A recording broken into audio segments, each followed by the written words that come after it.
اس طرح 2 ماہ گزر گئے۔ 2 ماہ ہی میں آپ چلنے پھرنے لگے تھے۔ آپ 8 ماہ کے ہوئے تو باتیں کرنے لگے اور آپ کی باتیں سمجھ میں آتی تھی۔ 9 ماہ کی عمر میں تو آپ بہت صاف گفتگو کرنے لگے۔ اس دوران آپ کی بہت سی برکات دیکھنے میں آئیں۔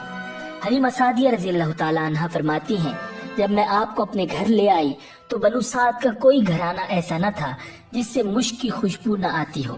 اس طرح سب لوگ آپ سے محبت کرنے لگے۔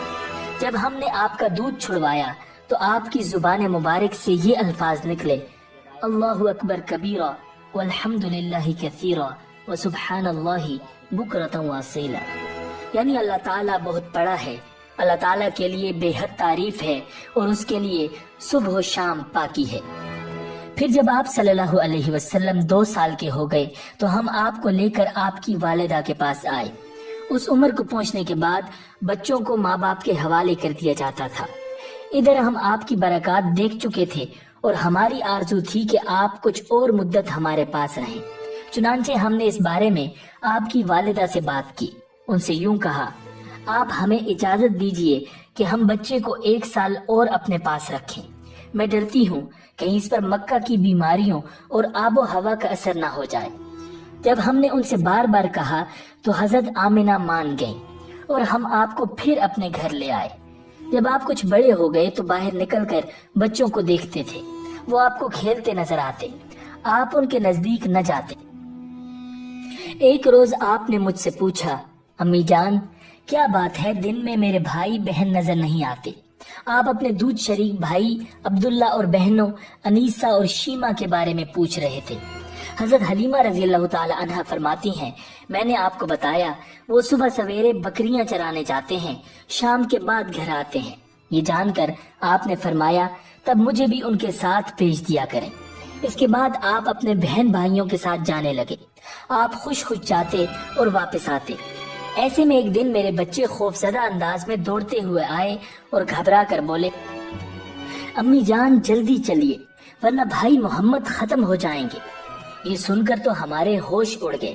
دوڑ کر وہاں پہنچے، ہم نے آپ کو دیکھا، آپ کھڑے ہوئے تھے، رنگ اڑا ہوا تھا، چہرے پر زردی چھائی ہوئی تھی، اور یہ اس لیے نہیں تھا کہ آپ کو سینہ چاک کیے جانے سے کوئی تکلیف ہوئی تھی، بلکہ ان فرشتوں کو دیکھ کر آپ کی یہ حالت ہوئی تھی۔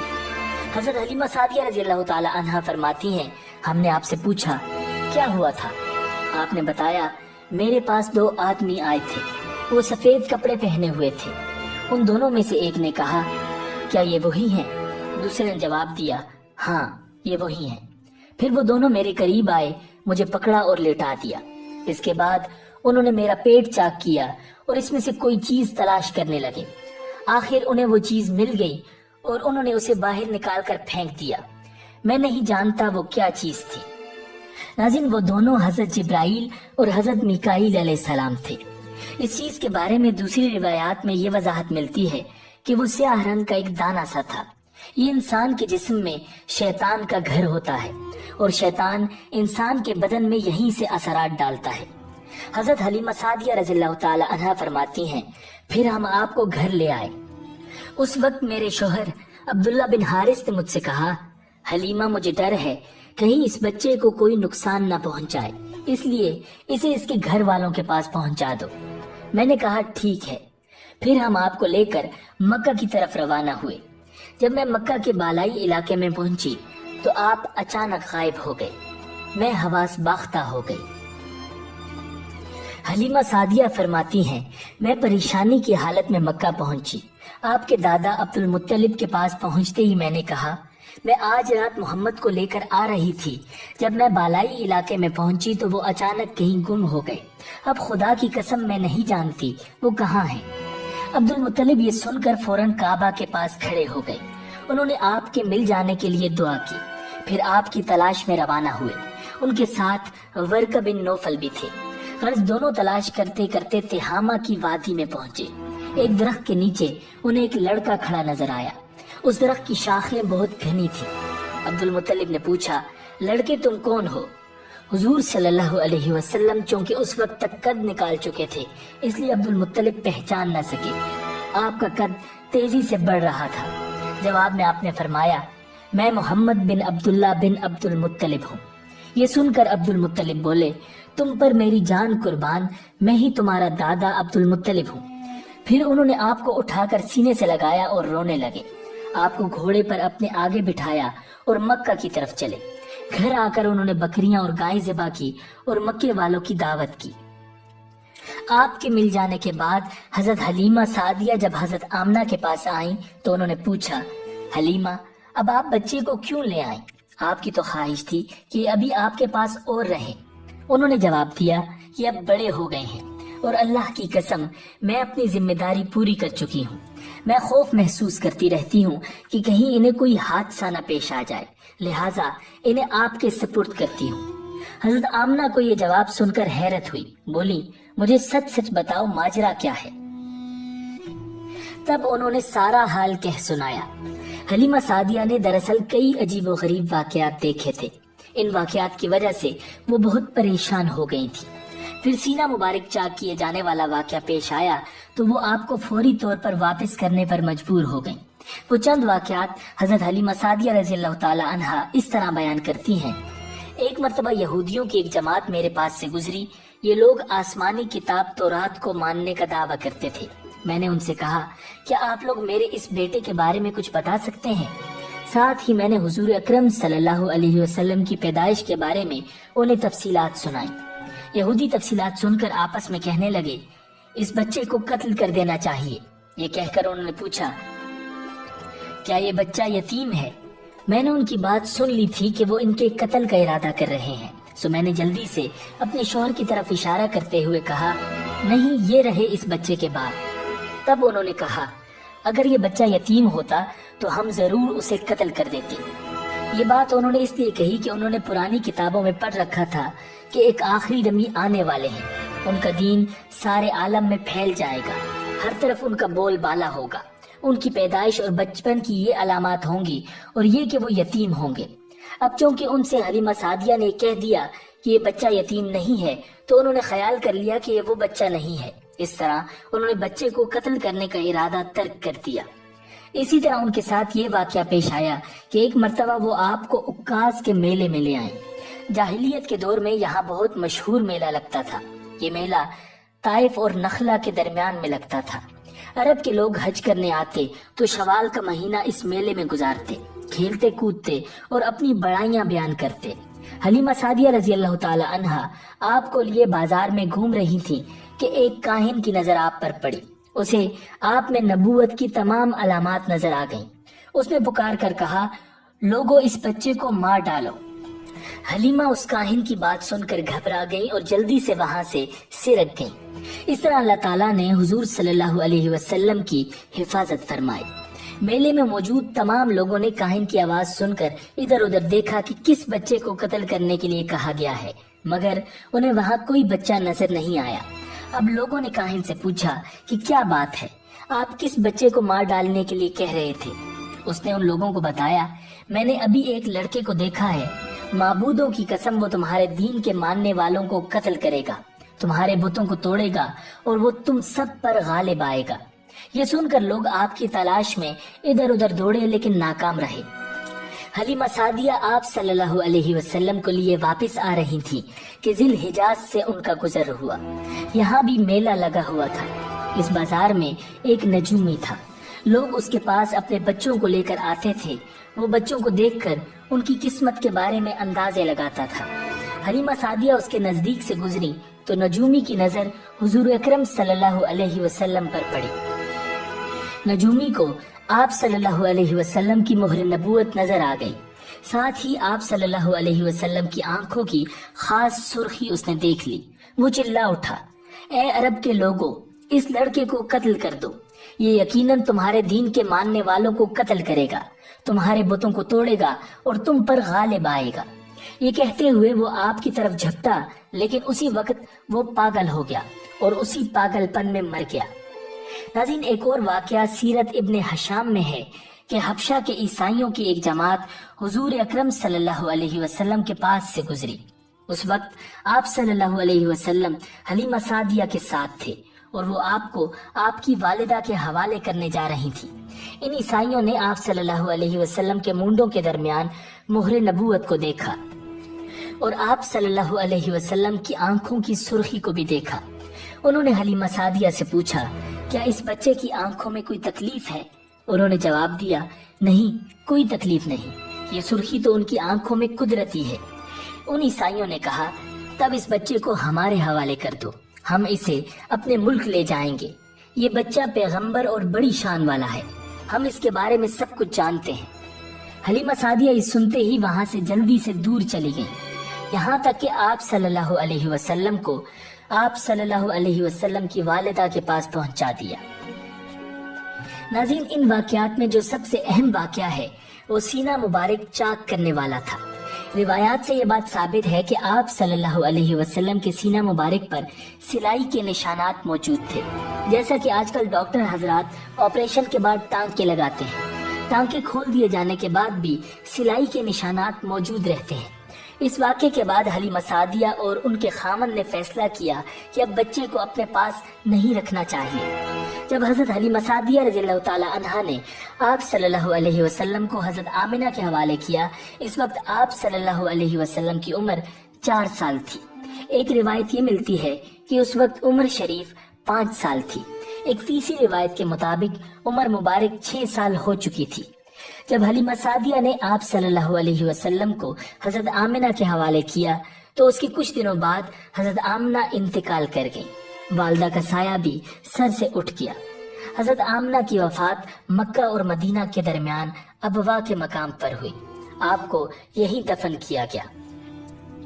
ہوا یہ کہ آپ صلی اللہ علیہ وسلم کی والدہ آپ صلی اللہ علیہ وسلم کو لے کر اپنے میکے مدینہ منورہ گئیں۔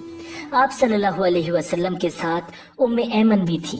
ام ایمن کہتی ہیں، ایک دن مدینہ کے 2 یہودی میرے پاس آئے اور بولے، ذرا محمد کو ہمارے سامنے لاؤ، ہم انہیں دیکھنا چاہتے ہیں۔ اور وہ آپ صلی اللہ علیہ وسلم کو ان کے سامنے لے آئیں۔ انہوں نے اچھی طرح دیکھا۔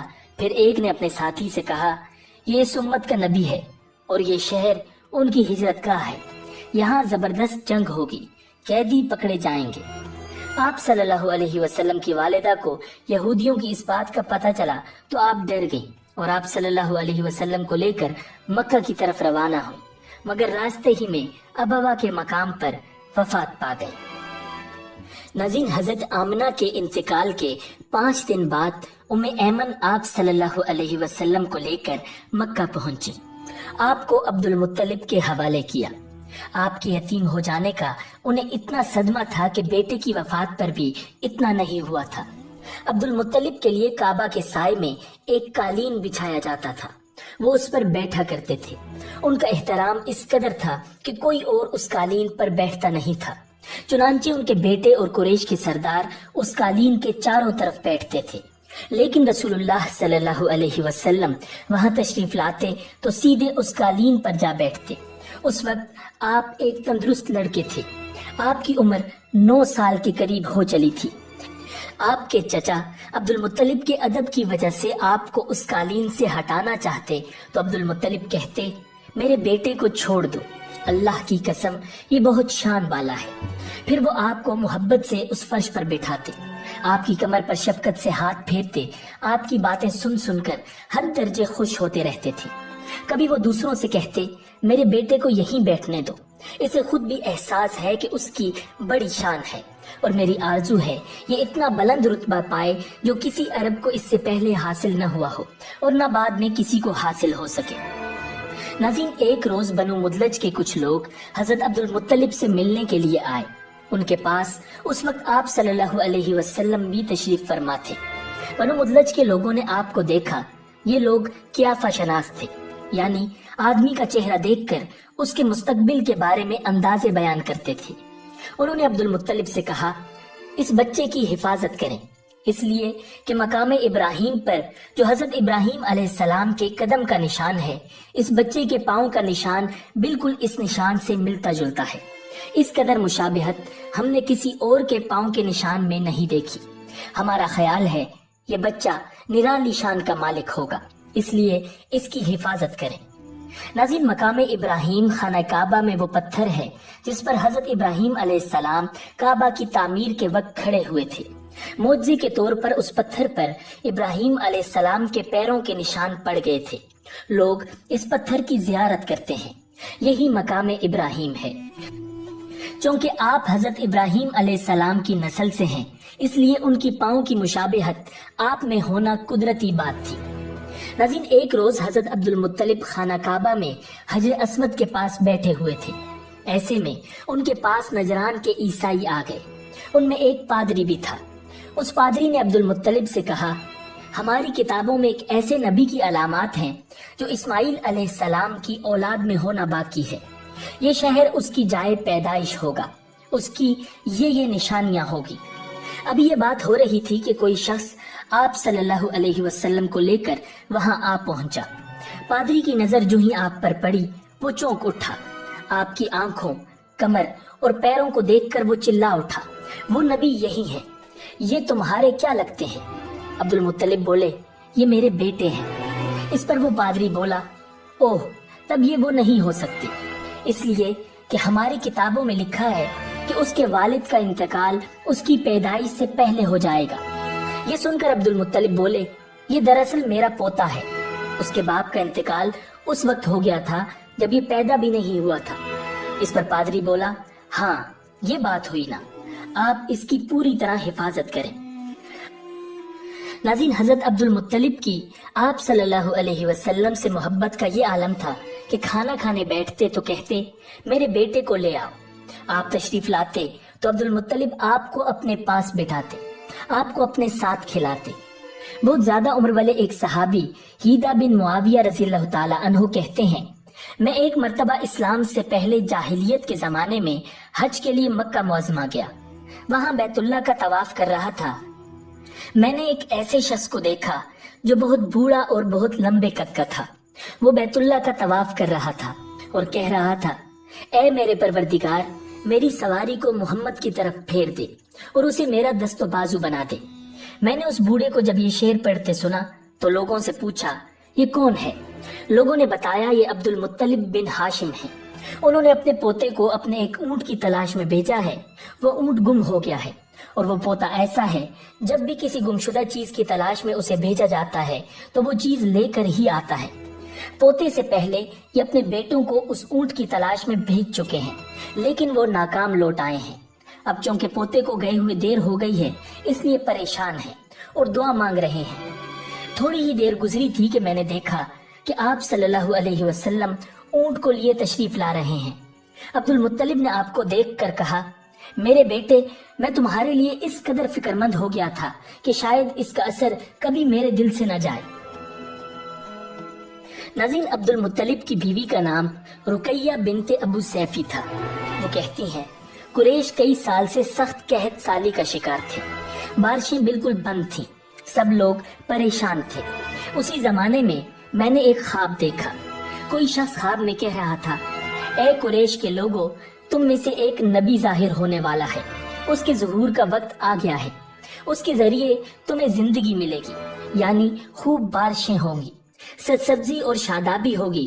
تم اپنے لوگوں میں سے ایک ایسا شخص تلاش کرو جو لمبے قد کا ہو، گورے رنگ کا ہو، اس کی پلکیں گھنی ہوں، بھویں اور ابرو ملے ہوئے ہوں، اور وہ شخص اپنی تمام اولاد کے ساتھ نکلے اور تم میں سے ہر خاندان کا ایک آدمی نکلے، سب پاک صاف ہوں اور خوشبو لگائیں، وہ حج اسود کو بوسہ دیں، پھر سب جبل ابو قیس پر چڑھ جائیں، پھر وہ شخص جس کا حلیہ بتایا گیا ہے آگے بڑھے اور بارش کی دعا مانگے، اور تم سب آمین کہو تو بارش ہو جائے گی۔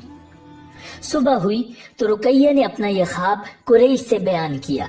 انہوں نے ان نشانیوں کو تلاش کیا تو سب کی سب نشانیاں انہیں عبد المطلب میں مل گئیں۔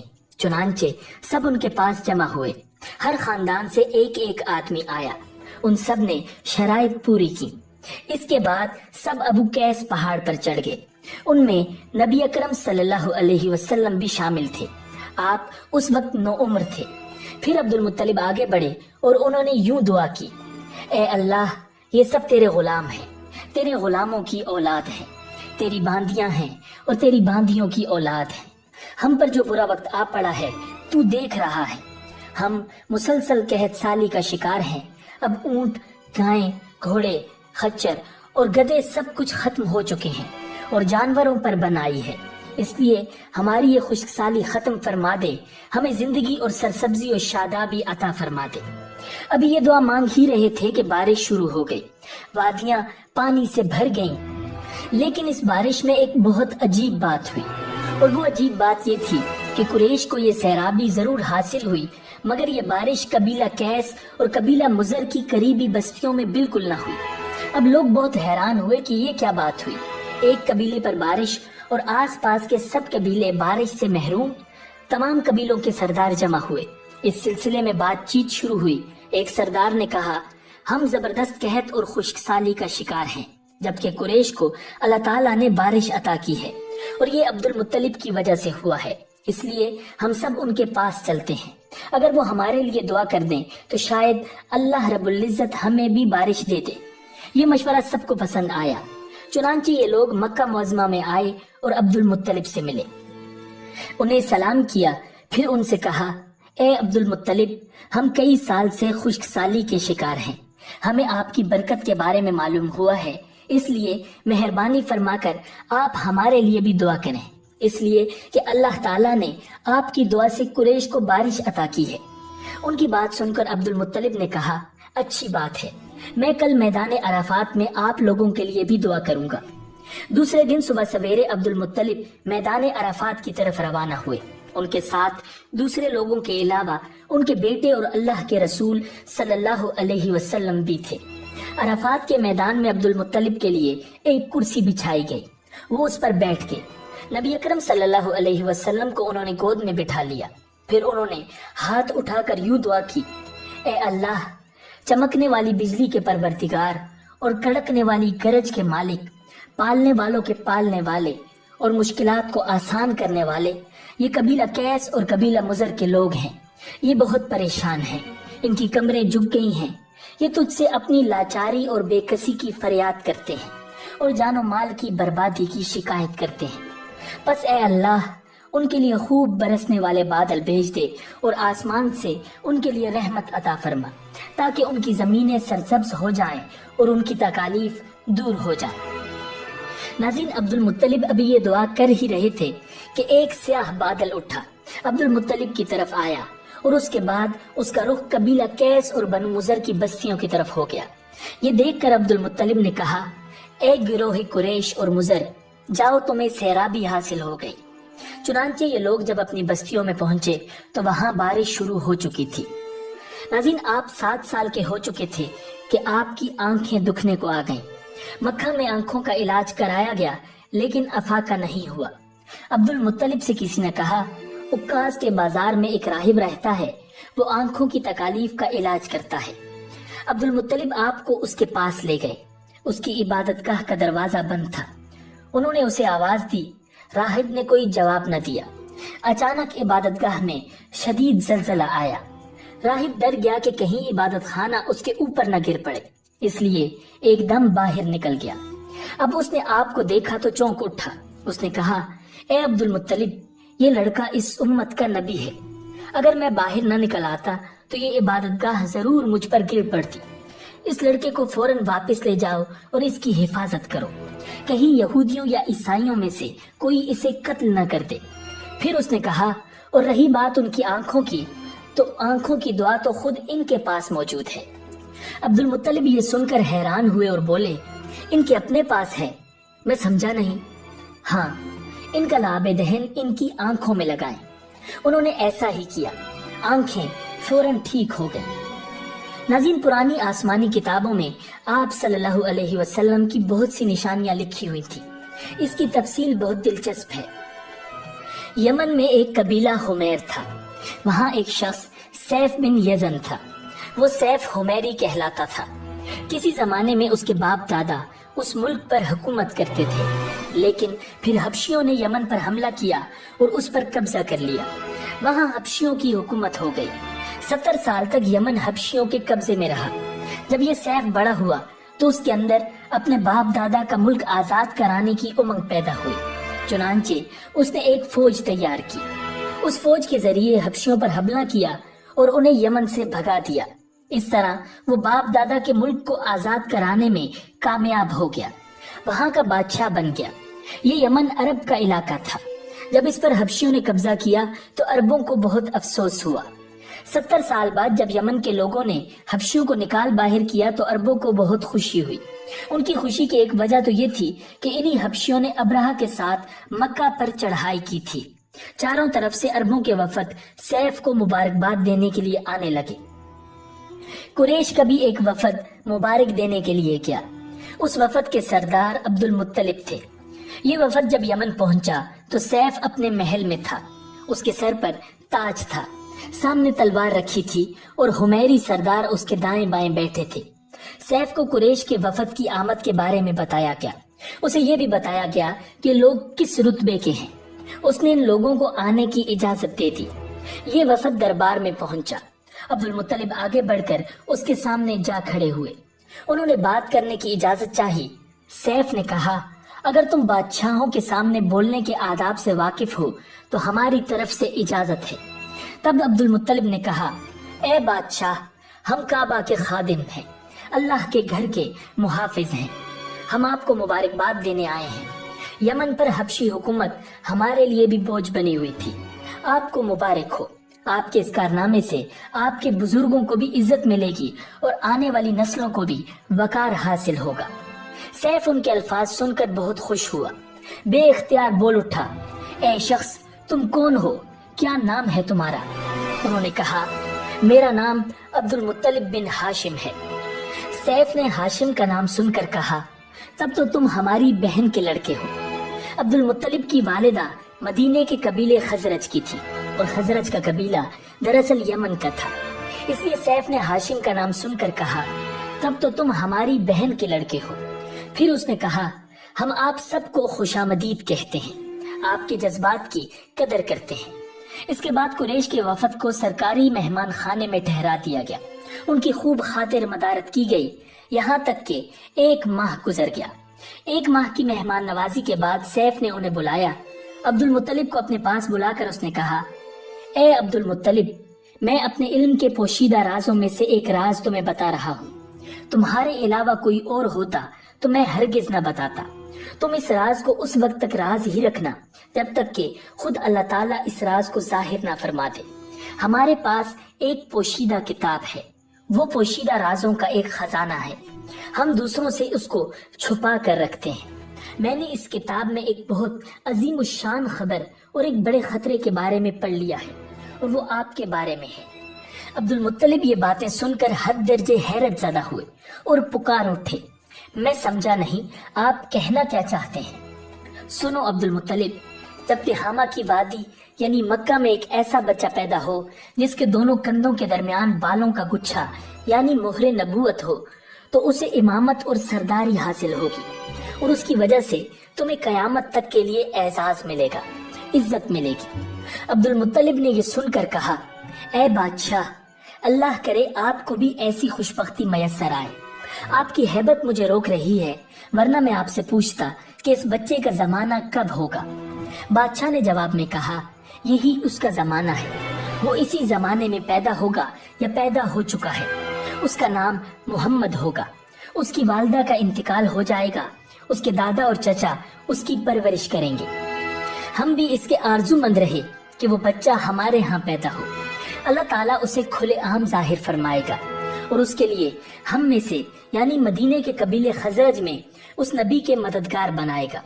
ان کے ذریعے اس نبی کے خاندان اور قبیلے والوں کو عزت حاصل ہوگی، اور ان کے ذریعے اس کے دشمنوں کو ذلت ملے گی، اور ان کے ذریعے وہ تمام لوگوں سے مقابلہ کرے گا، اور ان کے ذریعے زمین کے اہم علاقے فتح ہو جائیں گے۔ وہ نبی رحمان کی عبادت کرے گا، شیطان کو دھمکائے گا، آتش کدوں کو ٹھنڈا کرے گا یعنی آگ کے پجاریوں کو مٹائے گا، بتوں کو توڑ ڈالے گا۔ اس کی ہر بات آخری فرمان ہوگی۔